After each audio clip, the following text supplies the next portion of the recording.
जय माता दी दोस्तों, जय श्री राधे कृष्णा। आप सभी के जीवन में भगवान श्री हरि की कृपा हमेशा बनी रहे। आज मार्गशीर्ष माह के शुक्ल पक्ष की तृतीया तिथि है और आज 5 सर्वार्थ सिद्धि योग भी बन रहे हैं। आज के इस दिन आप श्रवण करेंगे धन और वैभव प्रदान करने वाली संतोषी माँ की पावन कथा। दोस्तों, शुक्रवार के दिन माँ संतोषी का व्रत पूजन किया जाता है। इस पूजा के दौरान माता की कथा सुनी जाती है। आइए कथा प्रारंभ करते हैं। प्रेम से बोलिए माँ संतोषी की जय।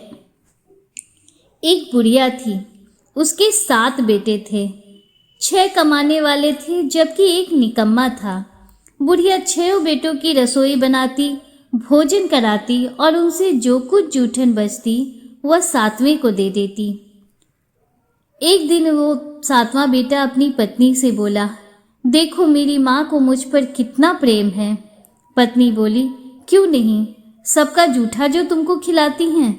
वह बोला, ऐसा नहीं हो सकता, मैं जब तक आंखों से न देख लूं मान नहीं सकता।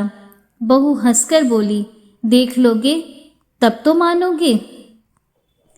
कुछ दिन बाद त्योहार आया।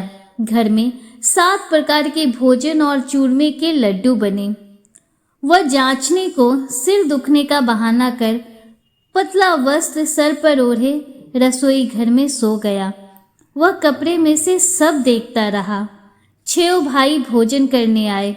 उसने देखा माँ ने उनके लिए सुंदर आसन बिछाकर नाना प्रकार की रसोई परोसी और आग्रह करके उन्हें जिमाया।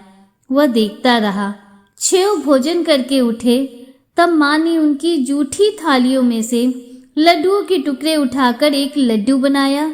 जूठन साफ कर बुढ़िया माँ ने उसे पुकारा, बेटा 6 भाई भोजन कर गए, अब तू ही बाकी है, उठ, तू कब खाएगा।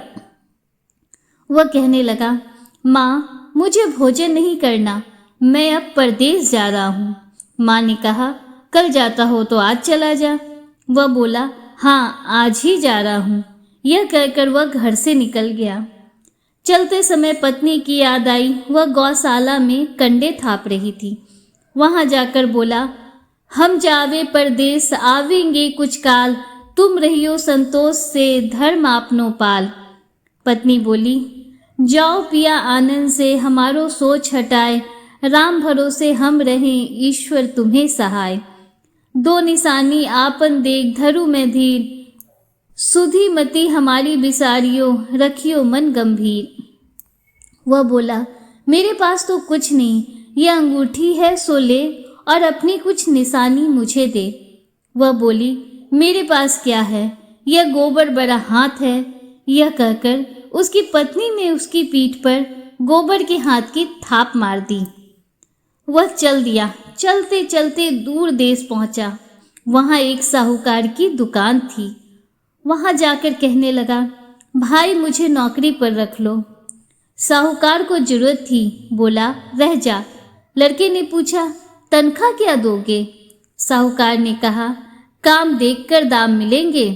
साहूकार की नौकरी मिली। वह सुबह 7 बजे से 10 बजे तक नौकरी बजाने लगा। कुछ दिनों में दुकान का सारा लेन देन, हिसाब किताब, ग्राहकों को माल बेचना, सारा काम करने लगा। साहूकार के 7-8 नौकर थे। वे सब चक्कर खाने लगे। यह तो बहुत होशियार बन गया। सेठ ने भी काम देखा और 3 महीने में ही उसे आधे मुनाफे का हिस्सेदार बना लिया। वह लड़का कुछ वर्ष में ही नामी सेठ बन गया और मालिक सारा कारोबार उस पर छोड़कर घर चला गया। इधर उसकी पत्नी को सास ससुर दुख देने लगे। सारी गृहस्थी का काम करा के उसे जंगल में लकड़ी लेने भेजते। इस बीच घर के आटे से जो भूसी निकलती उसकी रोटी बनाकर रख दी जाती और फूटे नारियल की खोपड़े में पानी। एक दिन वह लकड़ी लेने जा रही थी। रास्ते में बहुत सी स्त्रियां संतोषी माता का व्रत करती दिखाई दी। वह वहां खड़ी होकर कथा सुनने लगी और पूछा, बहनों तुम किस देवता का व्रत करती हो और उसके करने से क्या फल मिलता है। यदि तुम इस व्रत का विधान मुझे समझा कर कहोगे तो मैं तुम्हारा बड़ा एहसान मानूंगी। तब उनमें से एक स्त्री बोली, सुनो, यह संतोषी माता का व्रत है। इसके करने से निर्धनता, दरिद्रता का नाश होता है और जो कुछ मन में कामना हो सब संतोषी माता की कृपा से पूरी होती है। तब उसने उनसे उस व्रत की विधि पूछी।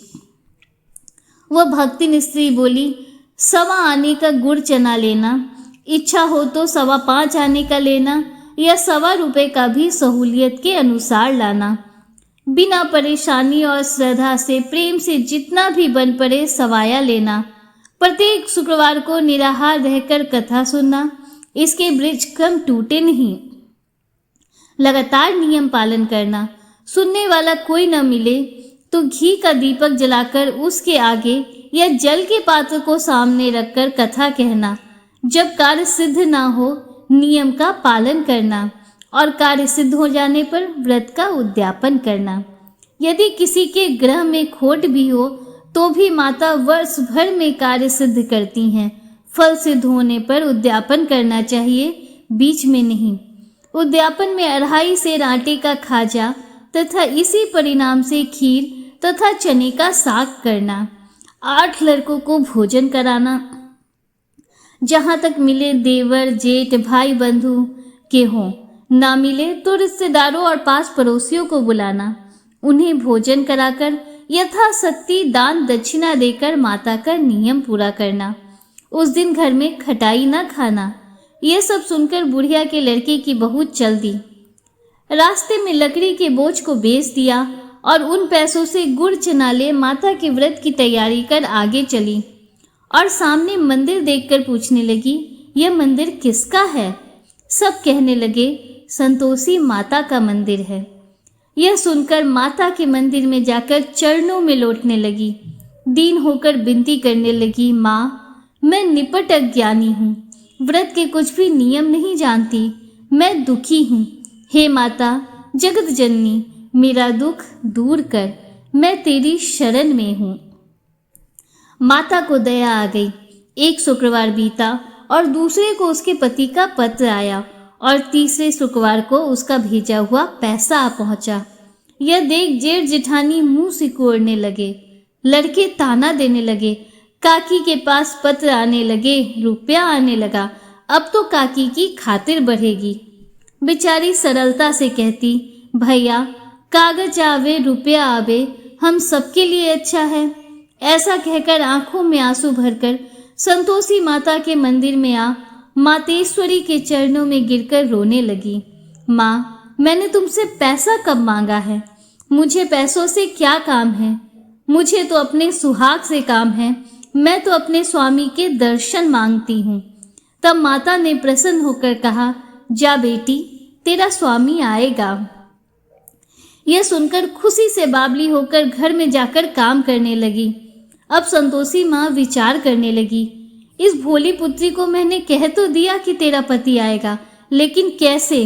वह तो इसे स्वप्न में भी याद नहीं करता। उसे याद दिलाने को मुझे ही जाना पड़ेगा।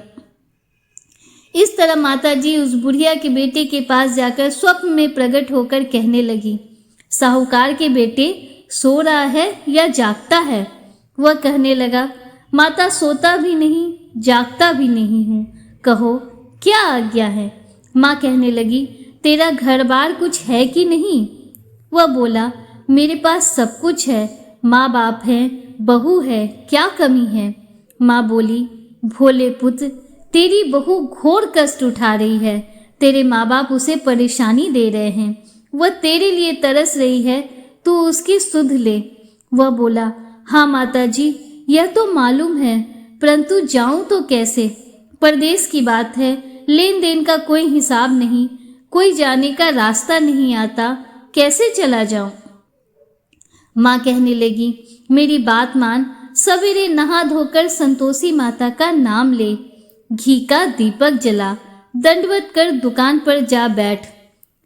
देखते देखते सारा लेन देन चुक जाएगा, जमा का माल बिक जाएगा। सांझ होते होते धन का भारी ढेर लग जाएगा। अब बूढ़ी की बात मानकर वह नहा धोकर संतोषी माता को दंडवत घी का दीपक जला दुकान पर जा बैठा। थोड़ी देर में देने वाले रुपया लाने लगे, लेने वाले हिसाब लेने लगे। कोठे में भरे सामान के खरीदार नकद दाम दे सौदा करने लगे। शाम तक धन का भारी ढेर लग गया। मन में माता का नाम ले, चमत्कार देख प्रसन्न हो घर ले जाने के वास्ते गहना, कपड़ा, सामान खरीदने लगा। यहाँ काम से निपट तुरंत घर को रवाना हुआ। उधर उसकी पत्नी जंगल में लकड़ी लेने जाती है। लौटते वक्त माताजी के मंदिर में विश्राम करती। वह तो उसके प्रतिदिन रुकने का जो स्थान ठहरा। धूल उड़ती देख वह माता से पूछती है, हे माता, यह धूल कैसे उड़ रही है? माता कहती है, हे पुत्री, तेरा पति आ रहा है। अब तू ऐसा कर, लकड़ियों के 3 बोझ बना ले। एक नदी के किनारे रख और दूसरा मेरे मंदिर पर और तीसरा अपने सिर पर। तेरे पति को लकड़ियों का गट्ठर देख मोह पैदा होगा। वह यहाँ रुकेगा, नाश्ता पानी खाकर माँ से मिलने जाएगा। तब तुम लकड़ियों का बोझ उठाकर जाना और चौक में गट्ठर डालकर जोर से आवाज लगाना, लो सासू जी, लकड़ियों का गट्ठर लो, भूसी की रोटी दो, नारियल के खोपड़े में पानी दो, आज मेहमान कौन आया है। माताजी से बहुत अच्छा कहकर वह प्रसन्न मन से लकड़ियों के 3 गट्ठर बनाई। एक नदी के किनारे पर और एक माताजी के मंदिर पर रखा। इतने में मुसाफिर आ पहुंचा। सूखी लकड़ी देख उसकी इच्छा उत्पन्न हुई कि हम यहीं पर विश्राम करें और भोजन बनाकर खा पीकर गांव जाएं।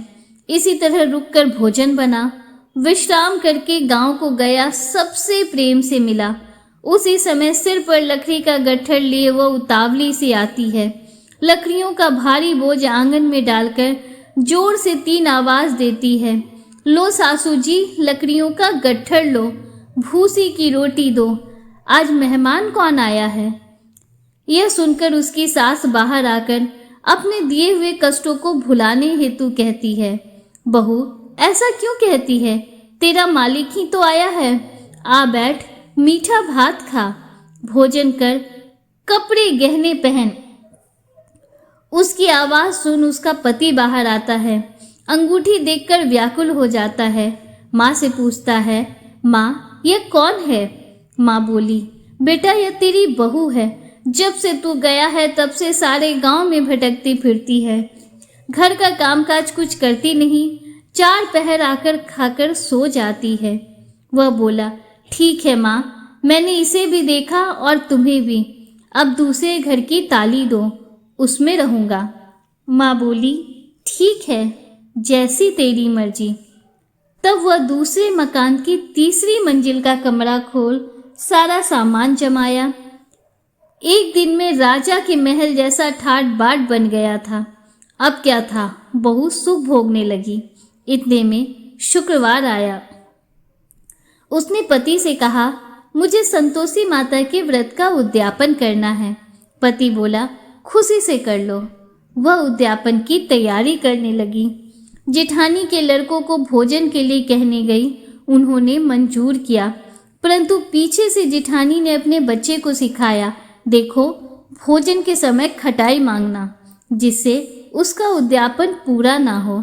लड़के जीमने आए। खीर खाना पेट भर कर खाया, परंतु बाद में खाते ही कहने लगे, हमें खटाई दो, खीर खाना हमको नहीं भाता, देखकर अरुचि होती है। वह कहने लगी, भाई खटाई तो किसी को नहीं दी जाएगी, यह तो संतोषी माता का प्रसाद है। लड़के उठकर खड़े हुए, बोले, पैसा लाओ। भोली बहू कुछ जानती नहीं थी, उन्हें पैसे दे दिए। लड़के उसी समय हट करके इमली खटाई ले खाने लगे। यह देखकर बहू पर माताजी ने कोप किया। राजा के दूत उसके पति को पकड़कर ले गए। जेठ जेठानी मन माने वचन कहने लगे, लूट लूट कर धन इकट्ठा कर लाया है, अब सब मालूम पड़ जाएगा जब जेल की मार खाएगा। बहू से यह सहन नहीं हुआ। रोती हुई माताजी के मंदिर गई। कहने लगी, हे माता, तुमने क्या किया? हंसाकर अब भक्तों को रुलाने लगी। माता बोली, बेटी तूने उद्यापन करके मेरा व्रत भंग किया है। वह कहने लगी, माता मैंने कुछ अपराध किया है, मैंने तो भूल से लड़कों को पैसे दे दिए, मुझे क्षमा करो, मैं फिर तुम्हारा उद्यापन करूंगी। माँ बोली, अब भूल मत करना। वो कहती है, अब भूल नहीं होगी, अब बतलाओ वे कैसे आवेंगे। माँ बोली, जा पुत्री, तेरा पति तुझे रास्ते में आता मिलेगा। वह निकली, राह में पति आता मिला। वह पूछी, कहाँ गए थे? वह कहने लगा, इतना धन जो कमाया है उसका टैक्स राजा ने मांगा था, वही भरने गया था। वह प्रसन्न होकर बोली, भला हुआ, अब घर चलो। कुछ दिन बाद फिर शुक्रवार आया। वह बोली, मुझे फिर माता का उद्यापन करना है। पति ने कहा, कर लो। बहू फिर जेठ के लड़कों को भोजन को कहने गई। जेठानी ने एक दो बातें सुनाई और सब लड़कों को सिखाने लगी, तुम सब लोग पहले ही खटाई मांगना। लड़के भोजन से पहले कहने लगे, हमें खीर नहीं खानी, हमारा जी बिगड़ता है, कुछ खटाई खाने को दो। वह बोली, खटाई किसी को नहीं मिलेगी, आना हो तो आओ। वह ब्राह्मण के लड़के लाकर भोजन कराने लगी। यथाशक्ति दक्षिणा की जगह एक एक फल उन्हें दिया। संतोषी माता प्रसन्न हुई। माता की कृपा होते ही 9वें मास में उसके चंद्रमा के समान सुंदर पुत्र प्राप्त हुआ। पुत्र को पाकर प्रतिदिन माता जी के मंदिर को जाने लगी। माँ ने सोचा, यह रोज आती है, आज क्यों न इसके घर चलूं। यह विचार कर माता ने भयानक रूप बनाया। गुड़ चने से सना मुख, ऊपर सूंड के समान होठ, उस पर मक्खियां भिन भिन कर रही थीं। देरी पर पैर रखते ही उसकी सास चिल्लाई, देखो रे देखो, कोई चुड़ैल डाकिन चली आ रही है, लड़कों इसे भगाओ, नहीं तो किसी को खा जाएगी। लड़के भगाने लगे, चिल्ला कर खिड़की बंद करने लगे। बहू रोशनदान में से सब देख रही थी। प्रसन्नता से पगली बन चिल्लाने लगी, आज मेरी माता जी मेरे घर आई हैं, वह बच्चे को दूध पीने से हटाती है। इतने में सास का क्रोध फट पड़ा। वह बोली, क्या उतावली हुई है, बच्चे को पटक दिया। इतने में माँ के प्रताप से लड़के ही लड़के नजर आने लगी। वह बोली, माँ मैं जिनका व्रत करती हूँ यह वही संतोषी माता हैं।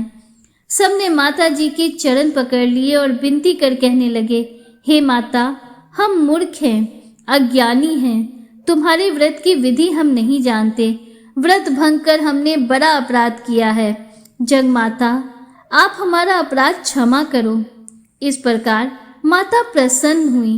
बहू को प्रसन्न हो, जैसा फल माता ने दिया वैसा माता सबको दे। जो भी यह कथा पढ़े या सुने उसका मनोरथ पूर्ण हो।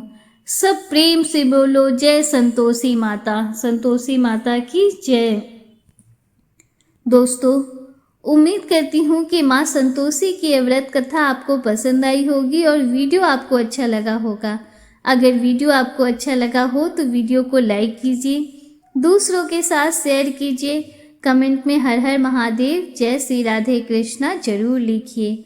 अगर आप हमारे चैनल पर पहली बार आए हैं तो चैनल को सब्सक्राइब कीजिए, बेल आइकन जरूर प्रेस कीजिए, जिससे आगे भी आपको ऐसी ही रोचक जानकारियाँ मिलती रहें। मिलते हैं आपसे अगले वीडियो में, तब तक के लिए हर हर महादेव, जय श्री राधे कृष्णा, राधे राधे।